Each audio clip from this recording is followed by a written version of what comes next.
Good afternoon, everyone, and welcome to Tesla's second quarter 2026 Q&A webcast. My name is Travis Axelrod, Head of Investor Relations, and I'm joined today by Elon Musk, Vaibhav Taneja, and a number of other executives. Our Q2 results were announced at about 3 p.m. Central Time in the update deck we published at the same link as this webcast. During this call, we will discuss our business outlook and make forward-looking statements.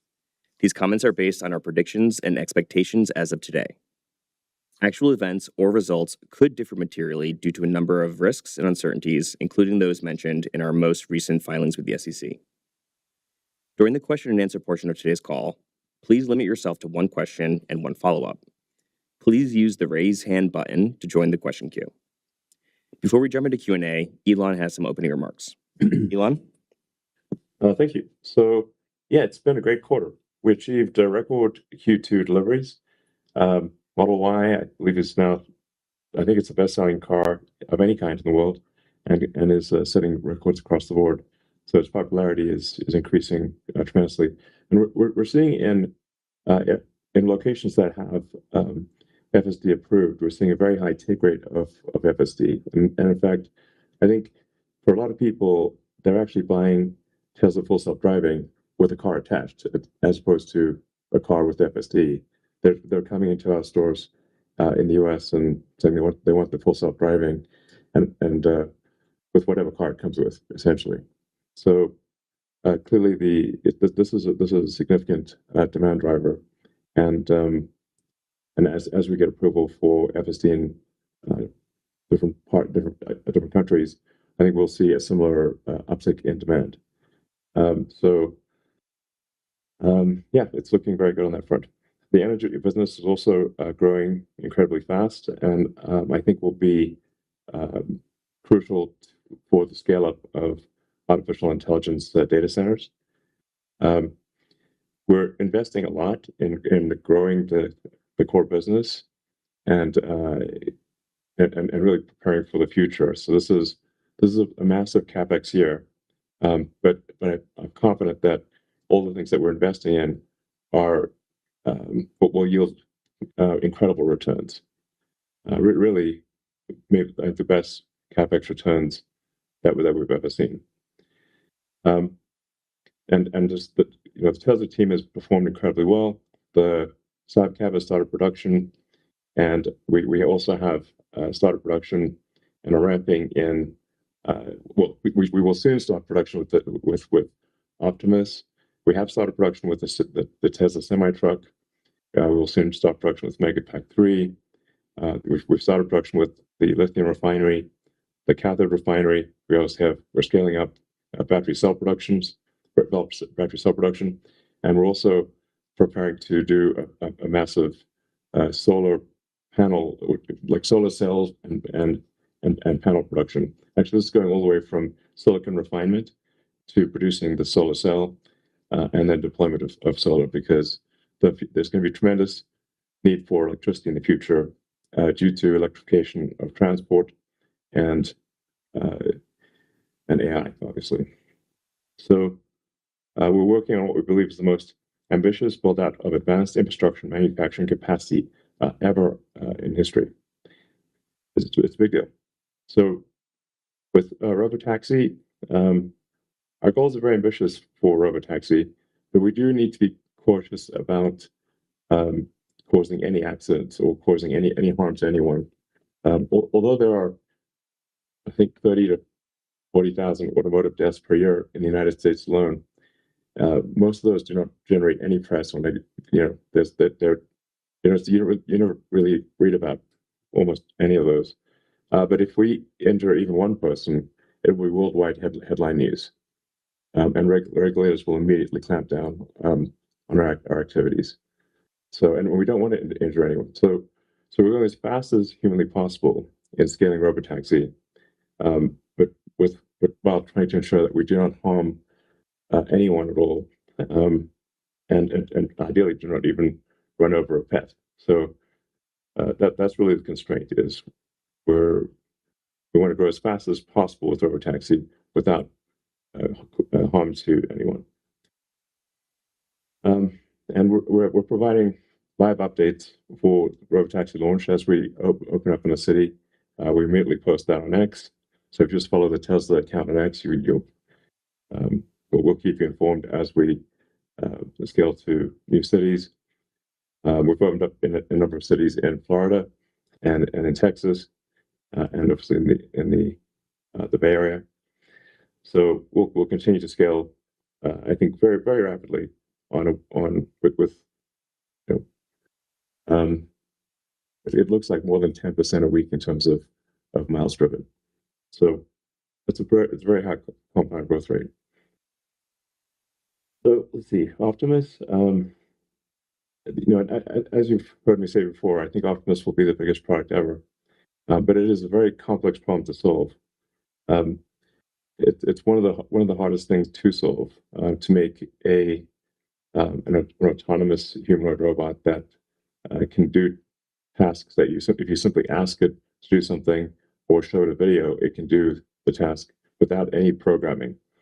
Like no one's ever achieved this, and there are many challenges in the electromechanical design of the robot to achieve sufficient dexterity and also be very reliable and have long wear and tear. Like meaning it needs to be out in the field and not break down. Otherwise, you've got sort of a 70-kilogram robot that just flopped over, and you've got to carry it out like a body. It doesn't have wheels. So and we don't want Optimus to go haywire. It's a lot of work to scale to get the design right and to scale production.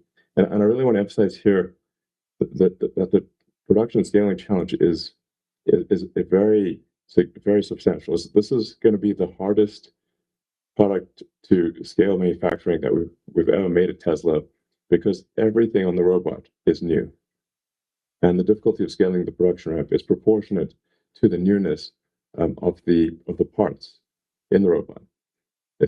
And at least with electric cars, the non-electric powertrain portions of the cars had an existing supply chain. So you could go to existing suppliers for wheels and side mirrors and windshield glass and that kind of thing, body panels. But with Optimus, there is no supply chain.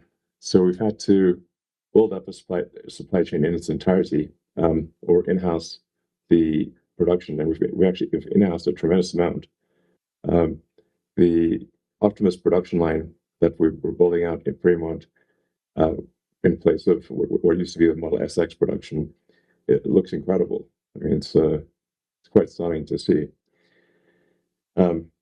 So I just want to make sure to calibrate people correctly. Optimus will follow the sort of normal S curve of manufacturing of a manufacturing ramp, but the initial portion of the X curve will be quite flat and long because of the newness of the parts in the robot.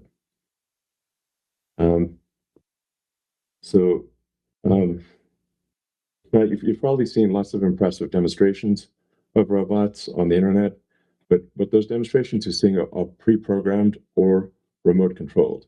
So there is no humanoid robot that is actually able to do generalized tasks. Optimus will be the first one that is capable of doing that, where it's not just a demo; it's genuinely useful in day-to-day life. So, and Optimus is designed to have full human dexterity, so a hand that has the same level of dexterity, if not higher, than a human hand. And the human hand is an incredible thing. The more you study the human hand, the more amazing you realize how amazing hands are. It's more than just opposable thumbs. I mean, the nuances of how human hands work are amazing. As the closer you look, the more amazed you are. And Optimus will have that capability. You'll have human and then superhuman dexterity. So it's really going to be quite something. Let's see, Terafab. The Terafab, we expect to announce the location soon, and provide more details about our plans in that regard, which we'll leave that to the product, sort of the launch announcement, rather than try to squeeze it into an earnings call, because I think this is a very big announcement, and it deserves to have its own sort of stay in the spotlight and not be sort of squeezed into an earnings call. But I do think TerraFab is going to be an amazing initiative and a necessary one, and one without which we will be constrained in our ability to scale Optimus production, because we simply won't have enough AI chips. So it's crucial to solve that, and we'll have to solve memory, logic, and packaging in order to scale Optimus. But anyway, like I said, we'll leave that to its own announcement. We've placed equipment orders for our development fab in Austin, and that development fab, I think, is pretty cool because it's intended to have lithography mask production, and then logic, memory, and packaging and chip testing all under one roof. So you can have a very fast iterative cycle, and try out new chip designs very quickly and see if they work. I don't think such a building exists anywhere on Earth. So this is really going to be super helpful as we try some exciting, adventurous, high risk, high payoff bets on AI chips. But it's focused, like I said, on primarily on Optimus. Like, how do we make Optimus as useful as possible? Then we have digital Optimus, which is basically just driving a computer screen. I guess you could call it computer use or something like that, but driving a computer screen in the same way that you drive a car. So for the car, it's sort of pixels in or photons in and controls out. The same thing is true for Optimus and digital Optimus. It's photons in, controls out.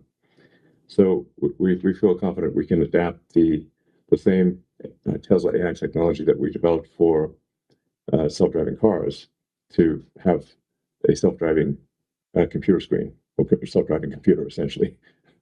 So the self-driving computer, where the Tesla, the very, very low cost Tesla AI4 computer can handle all of the sort of short-term tasks.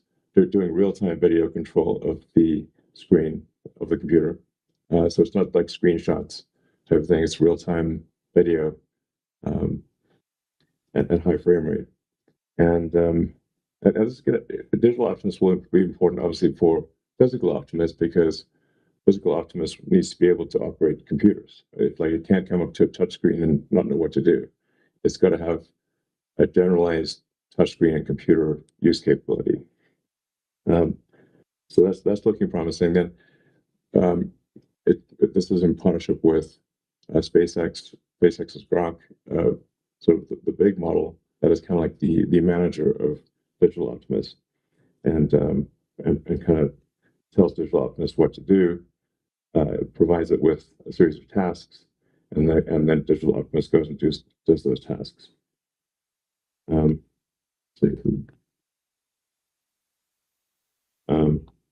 We're also building out a megapod design that has Tesla AI4 computers with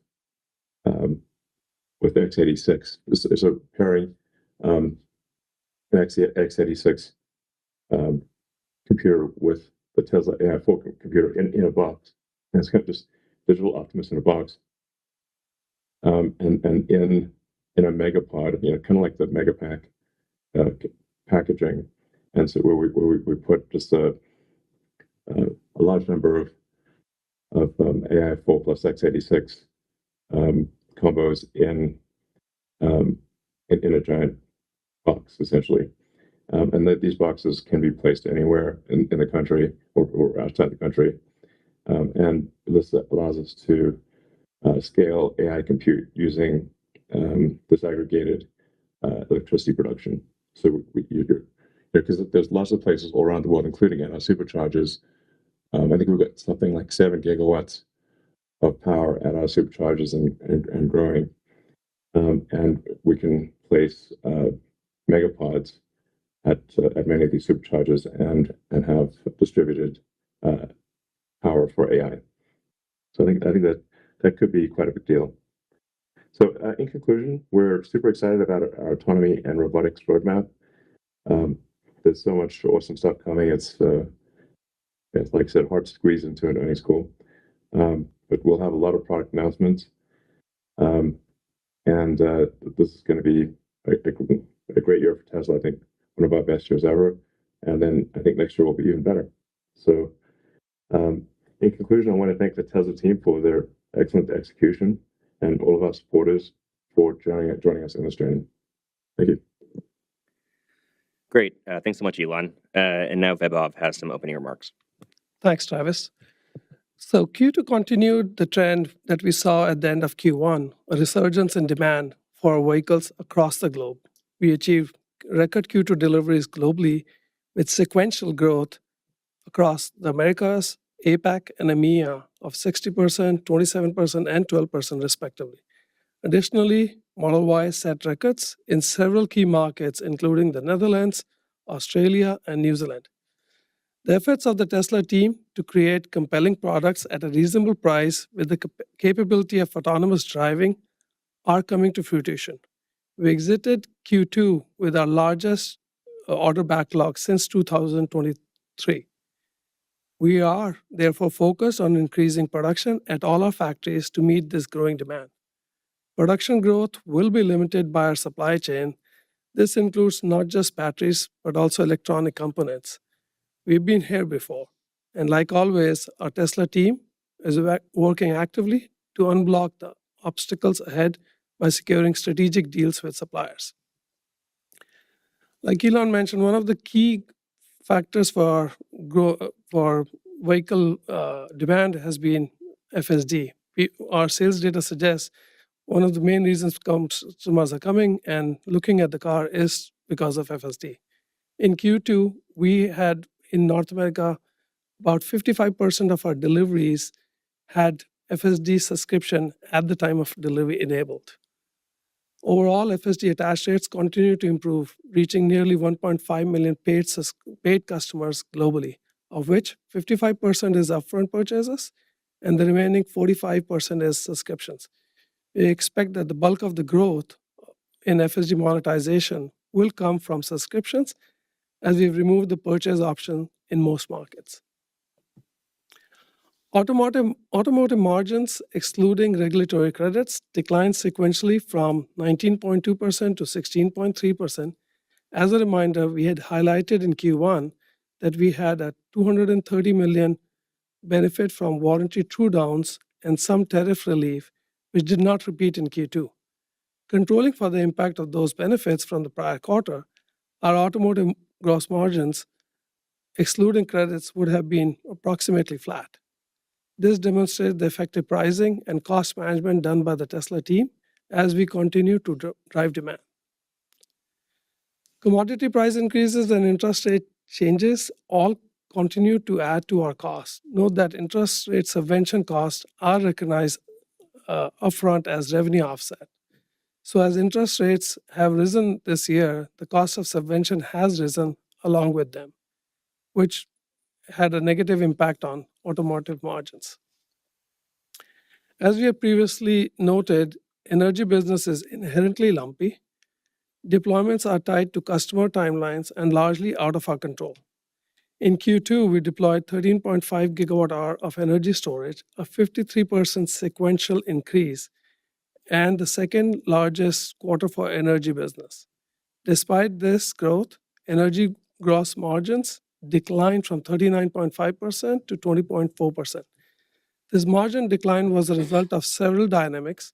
First, there was a warranty true-up in the quarter of about $240 million related to certain vendor cell issues for our legacy deployments.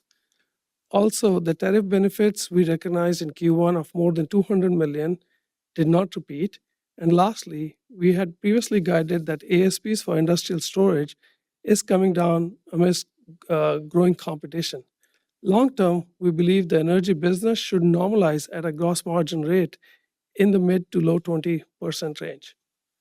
Our order backlog of this business is robust, and we are doing our best to build based on both existing demand and future demand we expect from data center growth and overall electrification of the economy. Service and other margins improved sequentially from 9.2% to 14.1%, an all-time high.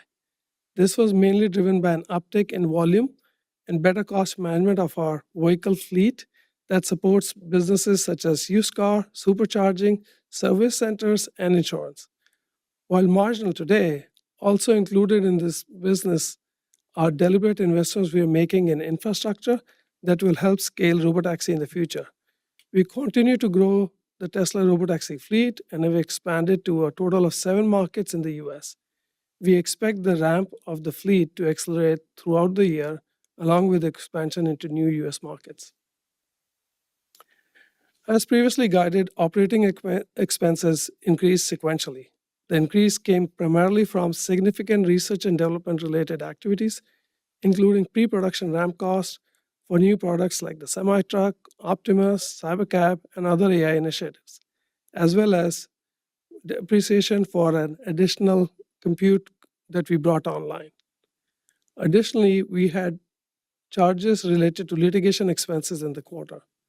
Note that we are in a big investment cycle and expect our operating expenses, largely driven by R&D, to continue to grow in 2026 and beyond. Net income was positively impacted by a mark-to-market gain of $1 billion on our SpaceX holdings, which was offset by losses on FX of approximately $300 million and on Bitcoin of about $100 million. As previously guided, our free cash flow ended up being negative for the quarter. Most of the reason for it going negative is because CapEx more than doubled sequentially, and we expect it to increase further in the second half of 2026. We continue to expect that CapEx for this year will be more than $25 billion. CapEx will grow for the next 2 or 3 years as we expand our robotaxi fleet, expand our production capacity for Optimus, make investments for semiconductor fab, install solar manufacturing capacity, and AI compute infrastructure, in addition to all the other expansions we'll do for other manufacturing for automotive. In addition to using our cash for such investments, we are being opportunistic in securing certain debt facilities that will give us the capacity to borrow up to $30 billion to help accelerate such investments. We believe this is the right strategy to position the company for the next era, and we'll always make such investments in a very capital-efficient manner. The path to amazing abundance is ever challenging and requires making bold bets. Our progress will be non-linear. The future is going to be great, and we are ready to rise to the occasion. I would like to end by thanking the Tesla team, our customers, investors, and suppliers for their confidence in us on this journey. Thanks so much, Vaibhav. As everyone on the call may have noticed, we've covered several of the Say.com questions already in opening remarks, including Optimus production, Terafab, and Digital Optimus. Ashok is joining us today, our VP of AI, and he's going to cover questions related to robotaxi. Ashok? Thank you, Travis. Many of the questions on Say.com relate to robotaxi deployment and scaling, so we thought we'd provide a comprehensive view of where we are now and where we are going in the future. First of all, I'd like to state that the robotaxi program has been operating extremely well. Especially in terms of safety, the program has had an impeccable safety record. We have driven more than 380,000 miles of unsupervised robotaxi, now across 6 cities in 2 different states. We have had 0 notable incidents. Any reports have been of other actors impacting us when we were stationary. Again, I like to emphasize how safe the operation has been so far. 0 notable incidents over 380,000 miles. Historically, the so-called experts have always claimed that you need LiDARs, radars, HD maps, and the entire kitchen sink to drive safely. Here we show that such is not true. You can have safe, comfortable, and affordable autonomy with just cameras. This record should be a huge validation of Tesla's entire AI approach. Second, I'd like to discuss scaling. We started the robotaxi program roughly a year ago in Austin. We had safety monitors in the passenger seats of the cars back then. Around the end of last year, we had the first fully unsupervised robotaxis in Austin. Since the beginning of this year, we have grown at double-digit growth rates to the number of unsupervised miles that the fleet drives every week. I repeat, we have grown at such a high compounding rate on a week-over-week basis over the last several months. Not only that, we expect to continue growing at such a large rate through the rest of this year. The other thing to note is that for expanding to new cities, it has been relatively less effort on our front. We expect that the time to launch to a new city will continue to trend towards zero, towards an end where we operate in entire states as a whole instead of going by city by city. Such growth was only possible because we have a world-class engineering team at the frontier AI development here at Tesla. The currently operating robotaxi fleet is already running early versions of the V15 FSD software that we had referred to in the past. For V15, we had planned roughly about 7 major improvement tracks, and they're all happening in parallel. The early V15 builds that are running on robotaxi have already 40% of those tracks merged together, and that's what's running in the fleet right now. As we continue to complete our work on V15, we will see that the car is going to be ridiculously safe and capable. We're already seeing internal signs that all of these bets that we have made for technology improvements are all starting to work, and we expect that the payoff will be huge, and that's what is going to help us sustain the same growth rate through the rest of this year and so on. Finally, regarding the CyberCab, first of all, it's a phenomenal product. Anyone who rides in it instantly falls in love with the experience.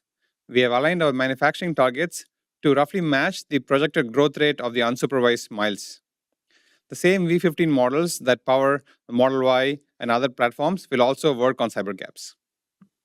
In conclusion, robotaxi growth so far has been literally exponential while keeping an impeccable safety record.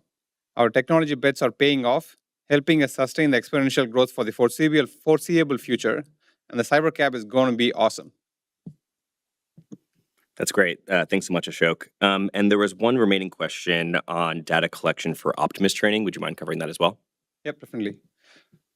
Regarding Optimus, especially Gen 3, Optimus has been designed to not just match the appearance of human beings, but also the functionality and dexterity of humans. One of the main reasons for this approach is that having the human form factor and function allows us to learn from humans on how to perform a wide variety of tasks. This opens up the entire world to provide data for training Optimus. Just like FSD, we have access to a broad fleet of humans giving us data from all of the workers at our factory. Optimus can learn quite a bit from observing them perform their tasks at the factories. We also have a dedicated data collection team who can provide a relatively small amount but of very high quality demonstrations to do the post-training of these models. This is all on top of any training we can do off of the entire internet of data that shows demonstrations of people doing various tasks, both in industrial settings and home settings. The second flywheel is when we have a large number of Optimus robots practicing their tasks in what we call the Optimus Academy. The data from the bots experiencing the tasks themselves will be invaluable and help us close any minor form factor gaps that may exist between the bot and the humans. This is also when the reinforcement learning loop kicks in, where the bot initially attempts some tasks, fails sometimes, learns from both the successes and failures of those tasks, and eventually learns to master those tasks at perhaps a superhuman level. Our AI strategy for Optimus is aligned with the same. It's the same end-to-end strategy that drives FSD, pixels in, controls out. And just like FSD, we expect it to work broadly. In FSD, you can get in the car, type in an address, and then hit start, and it's handles all of driving from park to park. And the same thing is going to be true for Optimus as well. You're going to just ask it to do anything, and then it should just perform the entire task on its own without you having to do anything along the way. And it's the same team that produced FSD, the V12, 13, 14, and now V15 software that now works on Optimus as well. Hence, I'm very confident that Optimus will be an extremely capable robot. Great. Thank you so much, Ashok. So that covers the say.com questions. Now we will move over to analyst questions. The first question comes from Tom from RBC. Tom, please feel free to unmute yourself when you're ready.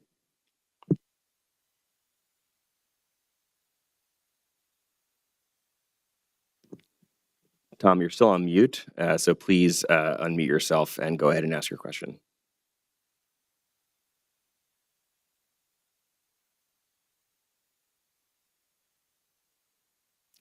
All right, we're not getting any audio from Tom at the moment, so we will try to move on to Andrew, and we'll add Tom back to the queue to come in next.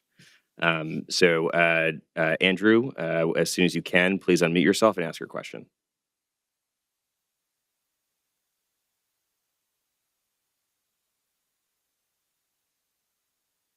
Hey, can you hear me? Yes, we can. Awesome. Thanks so much for taking the question. So maybe just to start out on Optimus, Elon, you mentioned that there's really no supply chain today for Optimus, so you've had to mostly insource a lot of that yourself. I'm just curious, as you've gone through this exercise, are you seeing any suppliers willing to invest alongside you to set up domestic manufacturing to potentially help you scale more quickly in the U.S.? Asking that in the context of obviously, you want to control your own destiny to some extent and ramp as quickly as possible. But from an investment cycle standpoint, potentially more capital efficient to have some partners, help you along the way. So I'm just curious how you're thinking about that and some of the dialogue you've had with potentially some external suppliers.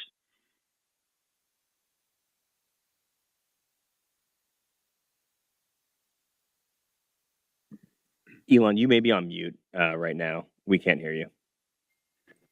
So yeah, our suppliers have been great, and they have made and are making tremendous investments in support of Optimus and robotaxi and whatnot. Samsung and TSMC in particular are building fabs. TSMC in Arizona and Samsung in Texas, and putting in tens of billions of dollars to build AI compute for Optimus and robotaxi. Panasonic has also invested many billions in increasing battery cell production. I'm a little under the weather here. I'm a bit ill, so if I sound a little off, I'm kind of struggling with I'm a little bit ill today. So but our partners have been great, and I'd like to thank them for their support and their investment and their hard work. Great, thanks for that. And maybe just as a sorry, Andrew, we're going to have Karn hop in here for additional color briefly. Yeah, just to add to Elon's point, that the Samsung fab, that's going to be pretty significantly dedicated to future projects. That's a massive investment, multi-billion-dollar. We're seeing the same level of investment going to memory, and also new specific parts like metal injection molded parts, flexible printed circuits, and all sorts of novel new technologies that are more based for the robot as opposed to the traditional vehicle supply chain we've had. And in certain cases where we don't find a great partner, we've never hesitated from insourcing it. And we have a very capable manufacturing engineering team and a design team that helps us scale those things. Yeah, and actually, I'd also like to thank Micron for giving us a memory allocation. They've got to make some very tough decisions on memory allocation, and we really appreciate Micron making room for Tesla in the years to come, and giving us actually a very significant allocation on reasonable terms, given the pretty insane pricing of memory these days.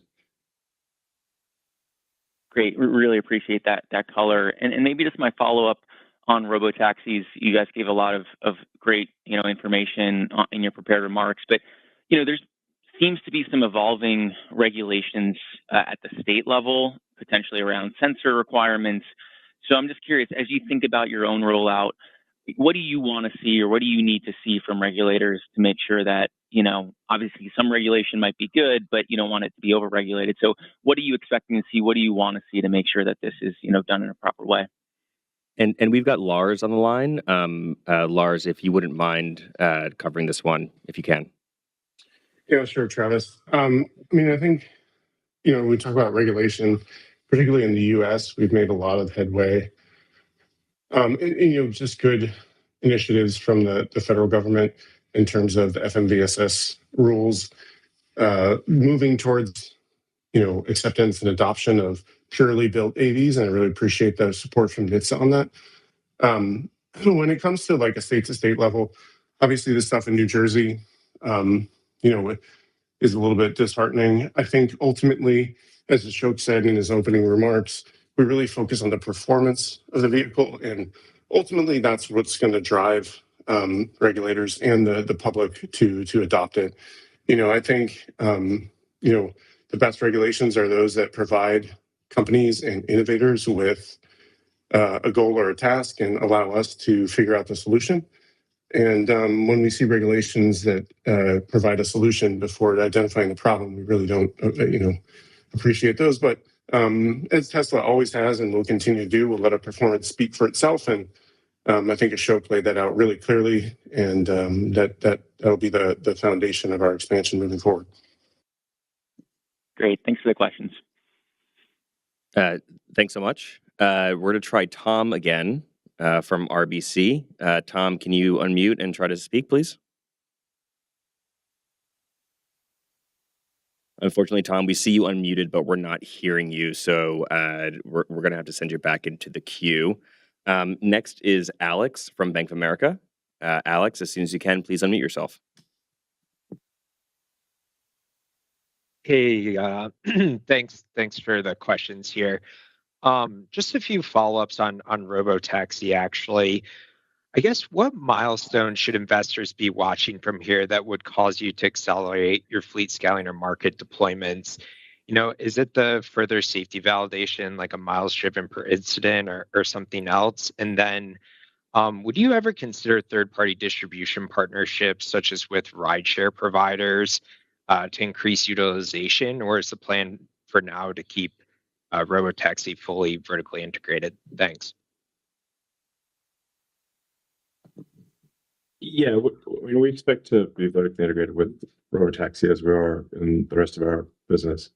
So I don't think we're going to have any demand challenges with Robotaxi. So this is the economics will be so compelling that I think we will really have a lot more desire to use the service than I think demand will outstrip our ability to service the demand. And so obviously there's no you can just go vertical in that situation. So it's really just about going through and what we call the march of nines of reliability, where you need like how many nines of reliability do you need to scale? Ideally you want 99.99999% reliable. And so it's just the march of nines of reliability is I think the only thing really constraining our growth in Robotaxi. Great. Thanks, Elon. The next question is going to come from Colin at Wells Fargo. Colin, please unmute yourself when you're ready. Oh, great. Thanks for taking my questions. There's been a lot of chatter about SpaceX and Tesla combining in some way. A lot of collaboration already today. Elon, do you see synergies eventually from combining the companies? And does that make sense from your perspective over time? Well, as you can tell from all the many collaborations on so many fronts with SpaceX, and there's more and more overlap, especially with Terafab. That's really going to be a gigantic project. So, but obviously we can't talk about combining companies and that kind of thing on an earnings call. It's got to be done with the appropriate process. And with that, I'll turn it over to Brandon, our General Counsel. Yeah, no, thanks, Elon. And that's exactly right. We continue to benefit from our relationship with SpaceX, and they've been a great partner, and we have numerous beneficial transactions with them. And earlier this year, we deepened our relationship through an investment and a framework agreement. And this will allow us to continue to work with them on projects that Elon mentioned, like TerraFab and Digital Optimus. Yeah, and there's many other things too. Obviously, you've got Grok in the car, so Grok helping drive Digital Optimus. You also got Starlink being integrated into the Cybercab, and Starlink will be integrated into all of our vehicles, at least for markets that Starlink is active. Because for a robotaxi situation, you need to have coverage everywhere, and there are many places, even in Silicon Valley, where the cellular coverage is a terrible or sometimes non-existent, which is surprising for Silicon Valley. But I know when I drive to work, those first 10-15 minutes, I can't actually do any calls because the cellular connectivity is so bad. So we can't have robotaxis getting stuck in these like Bermuda triangles of lack of cellular connectivity. So Starlink, with its ability to do connectivity anywhere, is actually quite important.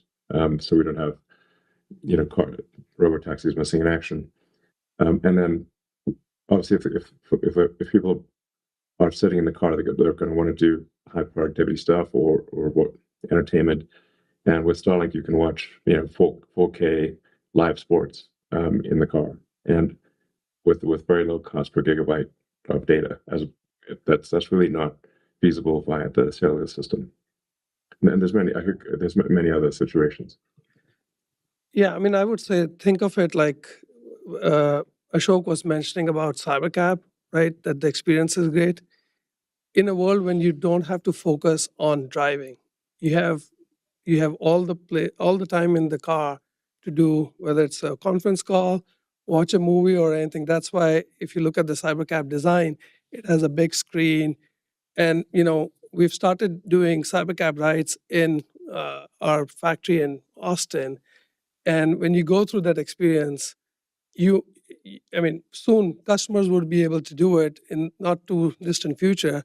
And then you'll understand why that connectivity becomes so important. Great. And then Colin, do you have a follow-up? Yeah, just if I would follow up on robotaxi, if I look at the launches, you've been adding cities, but the number of units is still, looks like based on media reports, sort of in the dozens as opposed to hundreds. Why not just sort of scale up Austin or one or two cities before adding cities, and sort of what do you need to sort of get that higher volume numbers in a major city? What sort of is the roadblock to sort of adding more vehicles on the ground? Yeah, the reason we have been expanding across different cities instead of just doubling down on a single city is that we want to make sure that our stack is a very general one. It is a general one. We just want to both prove to ourselves and to other folks that it is working across a lot of different cities without too much effort per city. And that's what we see internally. And then, as Elon mentioned earlier, the growth rate has been literally exponential. Just it's in the early part of the exponential. That's why it's hard for others to comprehend. In terms of miles versus the vehicles, since these vehicles operating the robotaxi fleet drive basically continuously, as opposed to human drivers who use vehicles for maybe a couple hours a day or something like that, these vehicles are in mostly continuous operation, which means that even for a few vehicles, you can get a lot of miles out of them. And that's why we are tracking the amount of unsupervised miles or just the number of vehicles or something like that. And we want to be operating in a very efficient fleet. So all of the work that goes into the efficiency makes it even more so that we get a lot of miles per vehicle available in the fleet.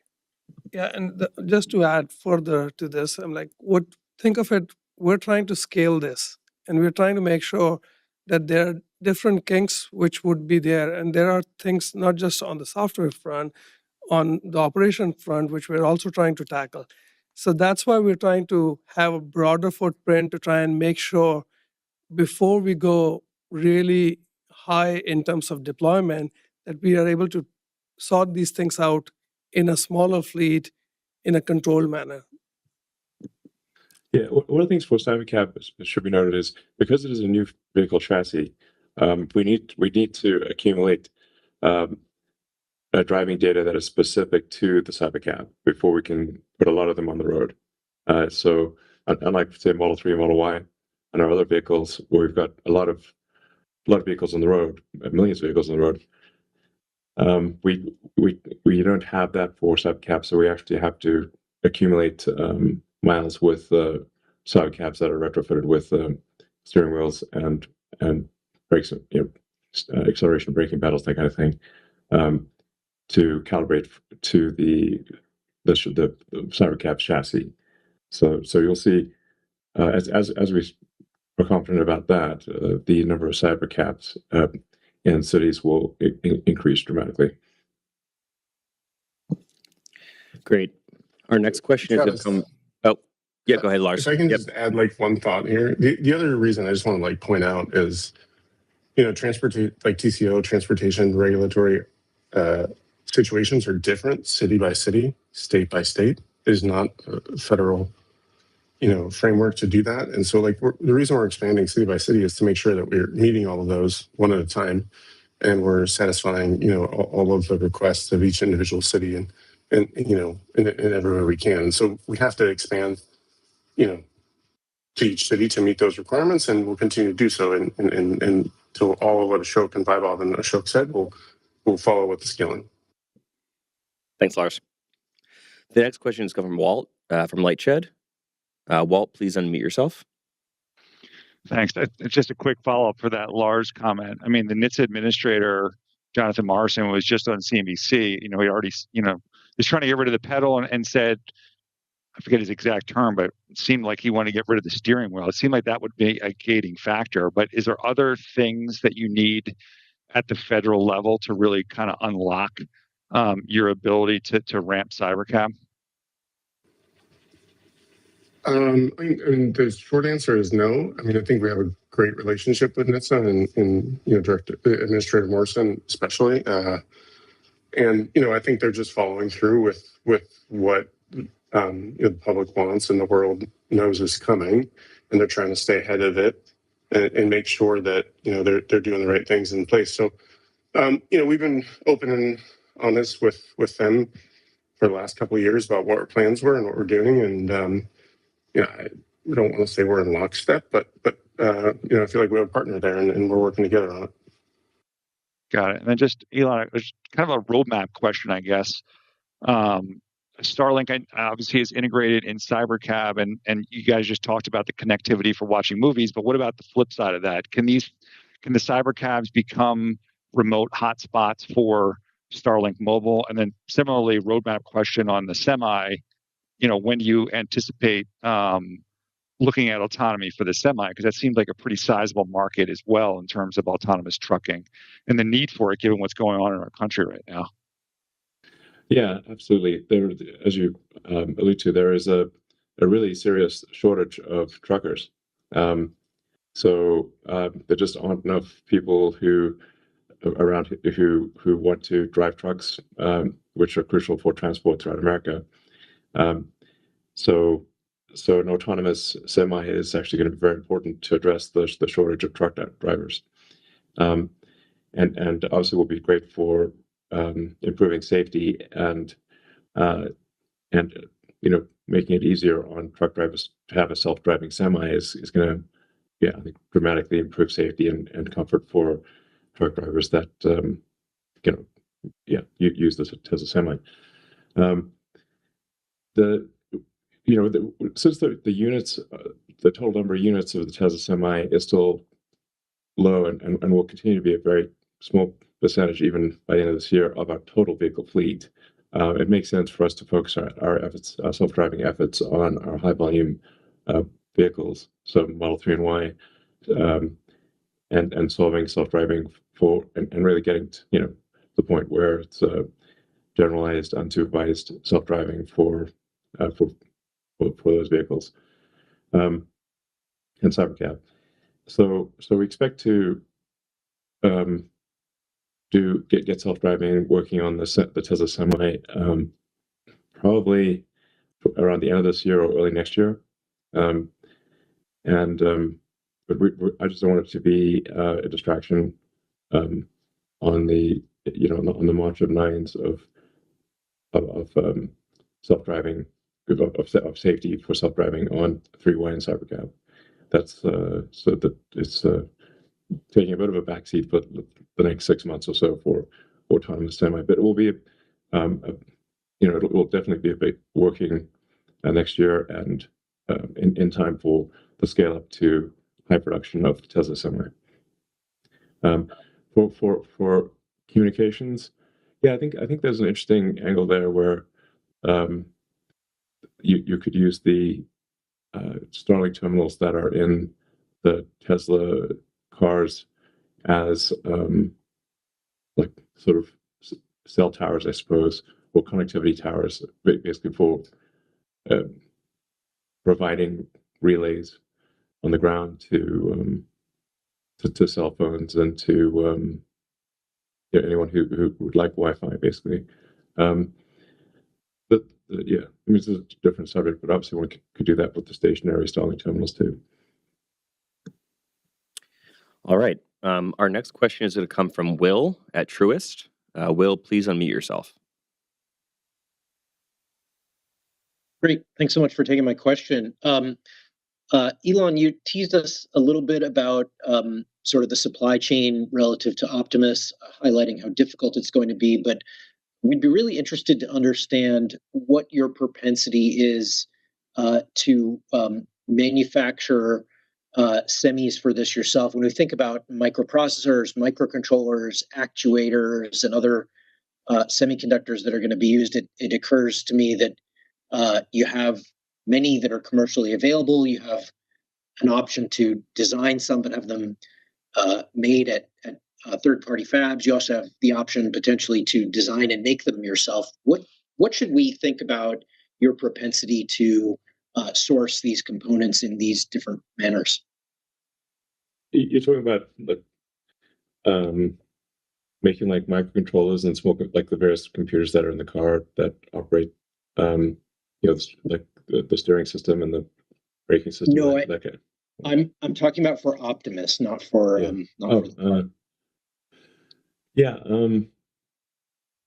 Optimus has a lot of really specialized power electronics and circuit boards.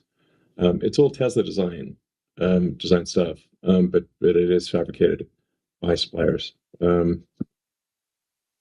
For Optimus 4, which will be built in Austin, that will be a much more vertically integrated supply system for Optimus 4, and that would we'd aim to have an order of magnitude more production of Optimus 4 than Optimus 3. So it's sort of aspirationally 10 million units a year versus 1 million units a year of Optimus 3. But with all the caveats there, which is insanely difficult to scale production. Optimus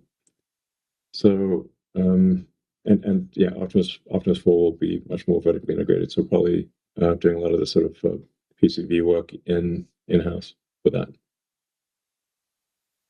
As a follow-up, well, first, maybe you could talk about the timing as to when Optimus 4 should let's say start production. But the actual follow-up I wanted to ask was the plan to upgrade hardware 3 to hardware 4 in order to be able to process, I suppose it's version 15 of and future versions of FSD. Is that still the plan to do hardware upgrades on the cars? I think it's going to make sense to upgrade all cars that are have less than hardware 4, almost any cars that have cameras, basically, because otherwise I think probably too many modifications. But anything that's got sort of that's set up for cameras, it'll be financially sensible at some point to upgrade them. But I think we'd want to upgrade them to the next generation of like next generation AI board. So it would be either like we have an upgraded AI4 chip that's sort of medium, sort of moderate improvement over AI4 probably reaches production around the middle of next year. And then there's also AI5, which hopefully is in volume production around the middle of next year. AI5 will initially go into Optimus. And actually making very good progress. So the Tesla chip team is really doing great work and making incredibly fast progress on AI5. And I'm very excited about the design of the Tesla AI6 chip. I think it's going to be the best edge computing chip in the world. And if somebody's got a better one, I'd like to meet that person and shake their hand, because the AI6 chip is just so good. So I think we got things going really well on the chip front. Yeah, and again, I'd like to thank TSMC and Samsung and Micron for the support. Great. We are coming up on the hour, but we're going to try to squeeze Dan in. So from Barclays, Dan, please unmute yourself.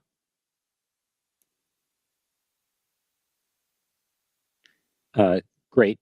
Thank you. Appreciate it.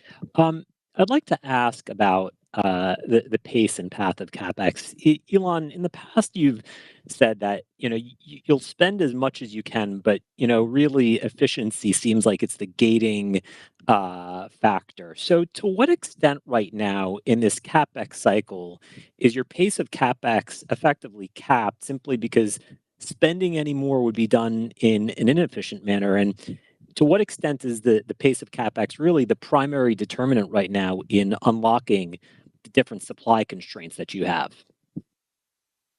Yeah, it's a good question. I've actually, what I've asked the Tesla team to do is like really we should be spending on CapEx as fast as we can spend, as fast as we can without it being too wasteful. So we're not trying to aim for like some extremely high efficiency capital spend, because that would slow things down. So it's a balance between like how much sort of capital efficiency versus time.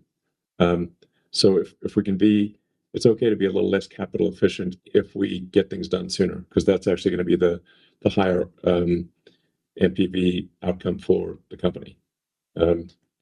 So overall, I'm pretty happy with how things are going. I mean, we're doing an incredible amount of construction and production growth in so many different arenas simultaneously. I don't think there's ever been a company that's done this at the scale, maybe proportionately back when Henry Ford did the Model T or something like that, or World War II when companies were making, it had to sort of scale up weapons production. But I think probably this is the fastest industrial scale up since World War II in America. Yeah, and I will just add a little bit on that. Basically, if you look at it, all our spend on CapEx is trying to do productive assets, right? We're basically scaling factories, whether it's Optimus, whether it's Cybercab, whether it's LFP factory, which went into operation earlier this year, or the semi factory, or even putting in a semiconductor fab in there, as well as, we are trying to get a lot of solar manufacturing in the US. In fact, yeah, very important. This is underrated, by the way. Please go ahead. Yeah, I was going to. Basically, the amount of solar manufacturing which happens in the US, we're just going to multiply it with an order of magnitude. And none of these things are easy, right? Because what you have to do is, in order to build a factory, you have to start from ground zero. So just so you know, again, I don't think we have shared this. We end up being the general contractor for almost all our construction facilities because we are doing that much construction. And so going back to what Elon was saying, we're going at a very rapid scale. And yes, this means that we are doing a lot of things all at the same time. And that's why, we just have to go as fast as we can, humanly make things work in the real world. Yeah, but our CapEx efficiency, I think, is off scale good. Great. Alrighty. And then Dan, did you have a follow-up that we can wrap up with? Yeah, maybe just a quick question on energy storage, which I think is a key topic here. Maybe you can just address, to what extent is energy storage going to be supply constrained for the foreseeable future, and then just to what extent are the deployments right now the typical peak shaving that you'd see at utilities versus you've talked about in some of your materials. For battery storage, addressing the quality of power issue for data centers, given the sharp fluctuations in power use, where you have an advantage given software or power electronics. So just what is that demand curve right now between data centers versus just broader peak shaving for utilities? Well, it's still mostly, it's not just peak shaving, but it's also grid balancing. So it's not just like the tax are on briefly, but for balancing power from wind generation and solar generation, batteries are awesome. The solar battery combination will be how the vast majority of energy in the world is produced in the future. That's already, of course, how all of the Starlink satellites are powered, is with solar panels and batteries. So, and you can just think of Earth like a giant satellite. There's far more power available from the sun than anything else by far, and we think power constraints are going to be there already are a major issue for AI. Just turning on the AI computers, the AI compute demand is so high that people are having even the so-called the hyperscalers are having trouble turning on their AI compute and finding the power and then smoothing the power with. Especially for the training runs where the power cycles dramatically in a very short period of time, you can have during a training run the power consumption can drop by 70% for 100 milliseconds, and you really need fast-acting advanced power electronics to be able to smooth out these massive changes in power, especially during their training runs. So that's why SpaceX has bought so many megapacks for the data centers. It's actually mostly for smoothing out the power for the training runs.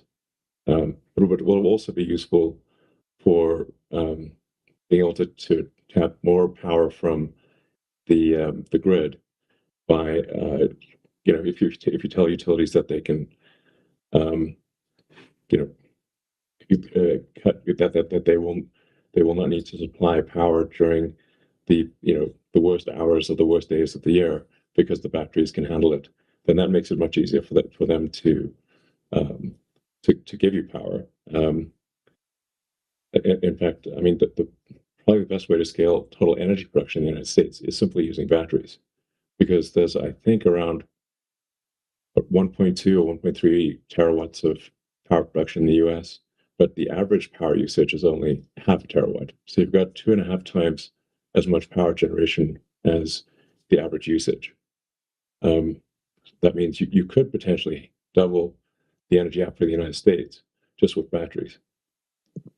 So we see demand for megapack being very, very high in the future. That is all the time we have for today for Q&A. We appreciate everyone's questions, and we look forward to talking to you next quarter. Thank you very much. All right. Thanks, everyone.